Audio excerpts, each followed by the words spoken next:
I can't believe I have to say this. Like, there's states that presume you're the criminal for defending yourself. What? According to some sources, Idaho gun laws rank worst in the country when it comes to regulation, safety, and permit requirements.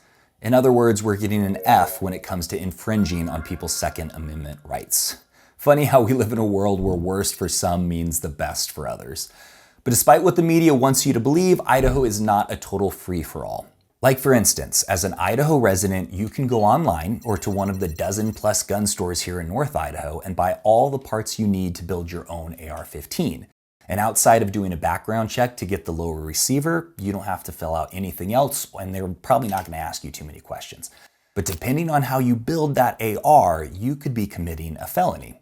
And if you post it online and the ATF happens to see it, you could be going to prison. What? And I'm not exaggerating, but don't worry, I'm not going to wait to the end of the video to tell you what that configuration is. That's the first thing we're going to talk about, and then we're going to talk about the gun laws in Idaho that you do need to know if you're planning on living here, when you're actually allowed to use your gun to defend yourself in Idaho, and what you can expect to deal with legally if you ever need to use your gun to defend yourself. Let's go.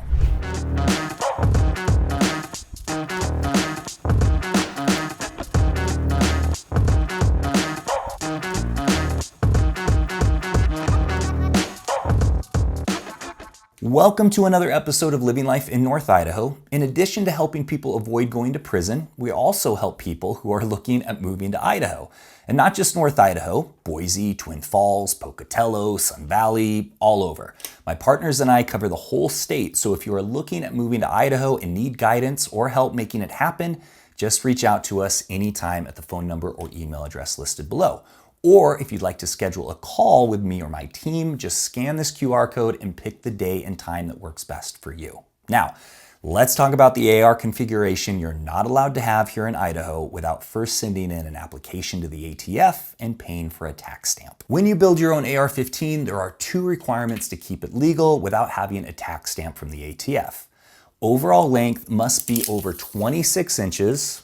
I need to replace this. Anyways, overall length must be at least over 26 inches if it has a buttstock, or the barrel must be over 16 inches. If either of those measure any less, then you've just created something called a short-barreled rifle and committed a felony. And I see these quite a bit at the shooting range here because AR-15s are like the Chevy small block of firearms. Everything is customizable.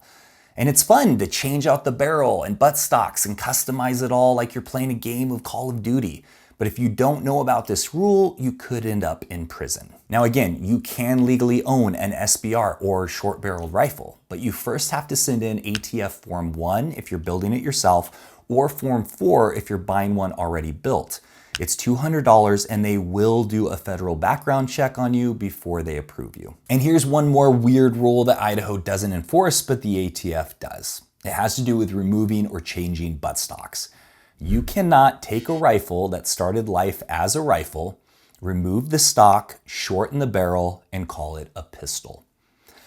But when it comes to pistols, you can turn it into a rifle by adding a buttstock and adding a barrel longer than 16 inches. No rule applies to doing that. Just to go over that one more time in case that was too fast. You cannot take a rifle and turn it into a pistol. Not allowed. But you can take a pistol and turn it into a rifle. Just want to make sure we're clear. Now, Idaho doesn't have any restrictions when it comes to this stuff, and they don't restrict things like magazine capacity, assault weapons, machine guns, personally made unserialized firearms, or accelerators like bump stocks or forced reset triggers. And when it comes to owning machine guns, suppressors, and short-barreled shotguns here in Idaho, it's the same thing. Idaho says, yeah, get some boy, but they are going to enforce the rules that the ATF has in place because, federal government and everything. So you will need to file the proper forms and you will need to get a tax stamp if you want to have that stuff. Pretty crazy to think that the Revolutionary War was fought over a 3% tax on tea and now we're here. Anyway, let's talk about Idaho firearm laws you do need to know about. What's really awesome about Idaho's firearm laws is we have a thing called preemption. This means that it is written into the state's constitution that a county, city, agency, board, or political subdivision of the state can't change any of the laws, which is really good. As you can see in other states, this is a good thing. So yes, Idaho does have open carry. You have to be 18 or older. You have to not be a felon. You can't have any domestic violence convictions or be committed to a mental hospital.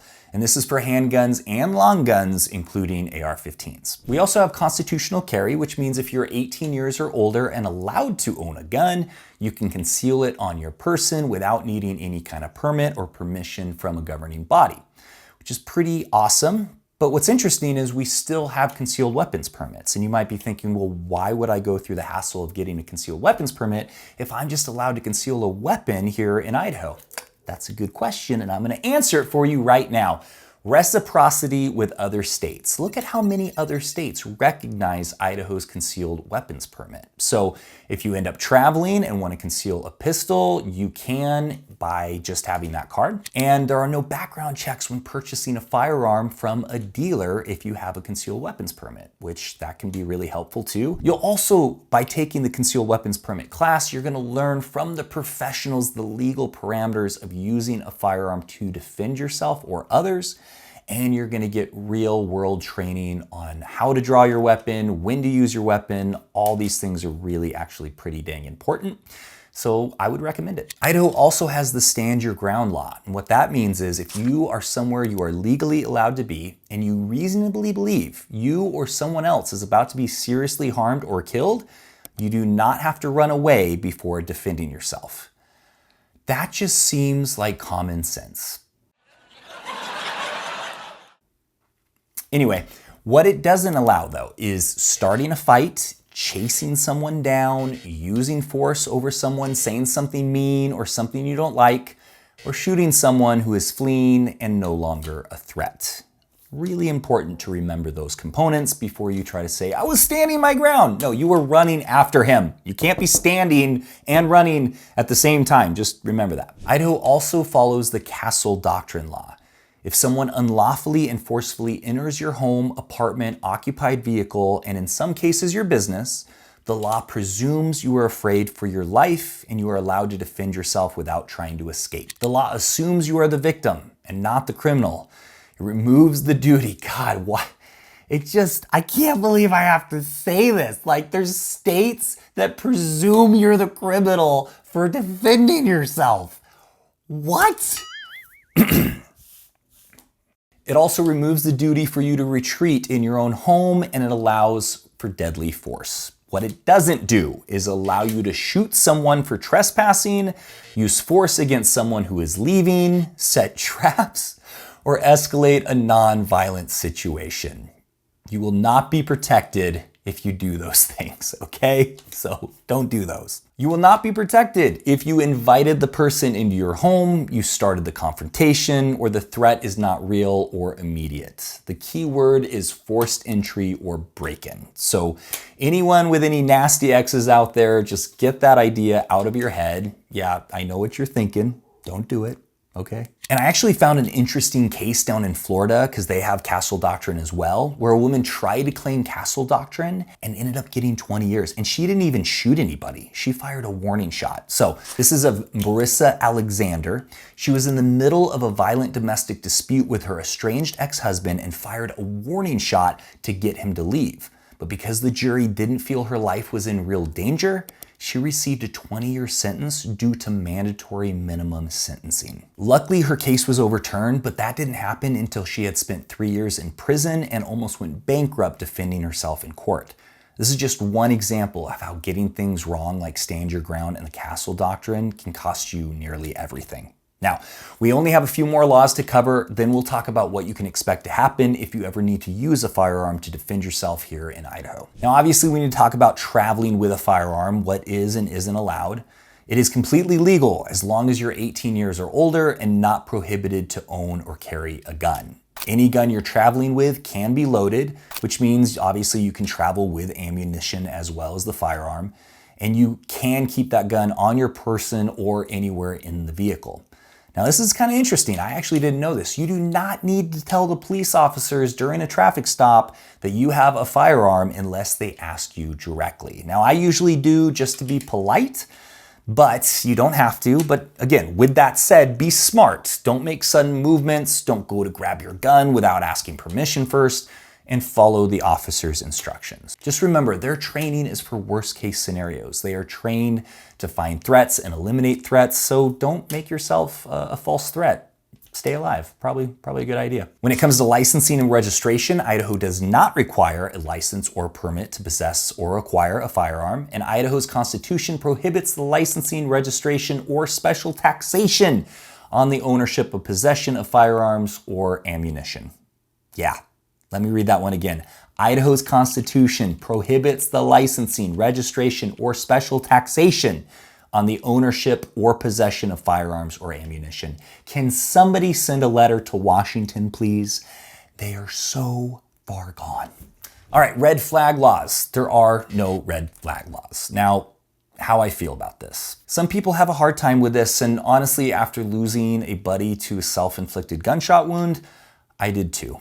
But I also understand it's too slippery of a slope. Once you give the police permission to confiscate your firearms based on someone else's assessment, you open up a whole slew of problems. So that means if you know someone that is having a hard time, very depressed, acting erratic, not thinking clearly, you need to be the friend that offers to hold on to their firearms for a minute while they get through whatever they're going through. No, this is not a comfortable conversation. And no, most of us are not trained or know how to handle this situation.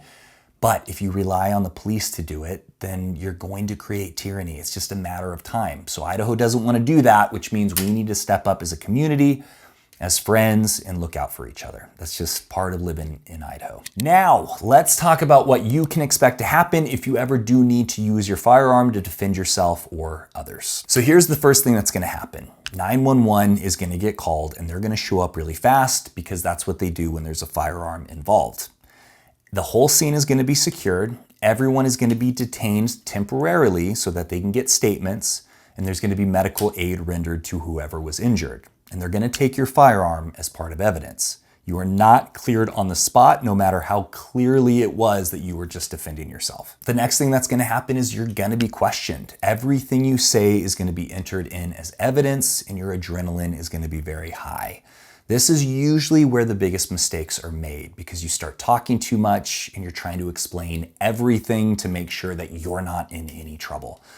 But here's what an attorney would probably suggest you do. You're going to identify yourself. You're going to point out witnesses and the evidence. You're going to state that you fear for your life, and you're going to request an attorney before giving detailed statements.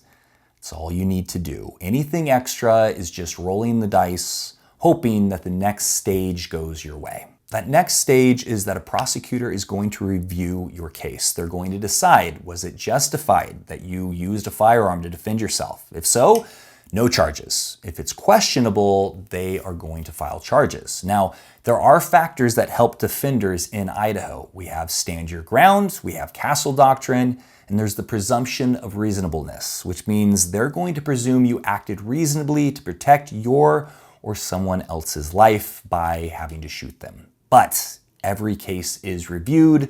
Nobody is just let off. Every case is going to be reviewed by a prosecutor, and they're going to look for any reason to prosecute. Now, obviously, there's only two possible outcomes. One, there's no charges. And this is the most common in clean cases, and the case gets closed, and the gun may eventually be returned to you because, remember, it gets confiscated as evidence after shooting. Or there's charges that get filed. This happens if the threat had ended, but you continue to use force, you pursued the person that you shot, or if alcohol was involved. And also if escalation or provocation was a part of this. Just because somebody became violent doesn't mean you get to shoot them, because you might have made them become violent depending on what you said or what you were doing. That will all be considered in your court case. And the charges can include manslaughter, aggravated assault, and rarely but sometimes homicide. Now, even if everything goes in your favor and there's no charges brought up, you're still not totally in the clear. The family can sue you in civil court. Now, luckily, Idaho does provide really strong civil protections, but lawsuits can still be filed and you'll still have to defend yourself in court. The part nobody talks about is there is going to be emotional impact. You are going to have sleep issues. There is going to be some second guessing.